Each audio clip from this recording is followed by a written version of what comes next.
Welcome to Concrete Block, the podcast where we dive into the latest news and trends from around the world. I'm your host, Walter, and we're glad you're joining us today. We've got a fascinating story to kick off our show, one that takes us deep into the heart of Middle Eastern geopolitics. As we've been following the developments in the region, it's become increasingly clear that Iran is facing a critical moment in its history. The country's security apparatus, which had been relatively stable for the past 2 decades, has begun to show signs of strain. The recent destruction of its air defenses by Israel has left Iran vulnerable to further attacks, and its military leaders are scrambling to find ways to bolster their capabilities. Now, Iran's options are limited, but one potential lifeline could come in the form of China.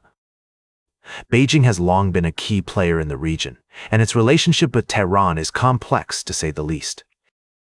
While China has traditionally sought to balance its relationships in the Middle East, avoiding taking sides in regional conflicts, the growing tensions between Beijing and Washington may be about to change that.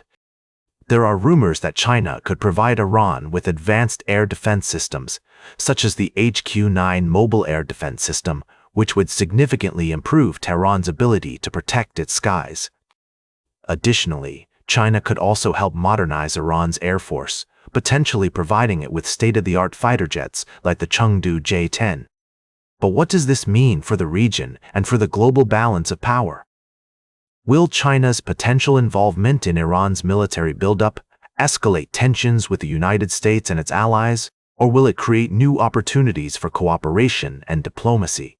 These are just some of the questions we'll be exploring on today's show. We'll be talking to experts and analysts to get their take on the situation, and we'll be examining the potential implications of China's involvement in Iran's military affairs. So, stay with us as we delve into this complex and fascinating story. It's a topic that has far-reaching consequences for global security, and we're committed to bringing you a fair and balanced analysis of the issues at play.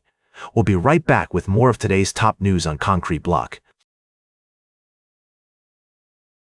Welcome back to Concrete Block. We're halfway through our program, and we're diving into a complex story that's been unfolding in Germany. Today, we're focusing on the challenges faced by Chancellor Friedrich Merz as he navigates a tumultuous landscape of economic stagnation, geopolitical tensions, and rising domestic populism. To give you a better understanding of the situation, let's break it down. Chancellor Merz has been under pressure to revitalize Germany's economy, which has been experiencing sluggish growth. At the same time, his government is dealing with the aftermath of Russia's invasion of Ukraine and the subsequent impact on global trade and security. In a recent speech to Parliament, Merz emphasized the need for his government to make tough decisions to protect freedom, economic prosperity, and social cohesion. He pointed to military aggression, growing trade protectionism, and anti-democratic forces as key threats to Germany's economy and stability. However, not everyone is convinced that Merz's approach is the right one. The far-right Alternative for Germany party has been gaining traction, with some of its leaders accusing Merz of empty promises and symbolic politics. They argue that his government's policies are inadequate to address the country's problems, particularly when it comes to immigration and national security. It's essential to note that these debates are taking place within a broader context of European politics, where many countries are grappling with similar challenges.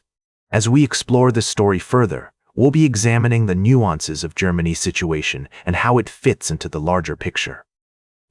To provide some additional context, let's look at the economic data. Germany's economy has been struggling to regain momentum after a period of slow growth. The country's debt levels have increased, and there are concerns about the impact of rising energy prices on businesses and households. In response to these challenges, Merz's government has proposed a range of measures, including increased spending on defense and infrastructure.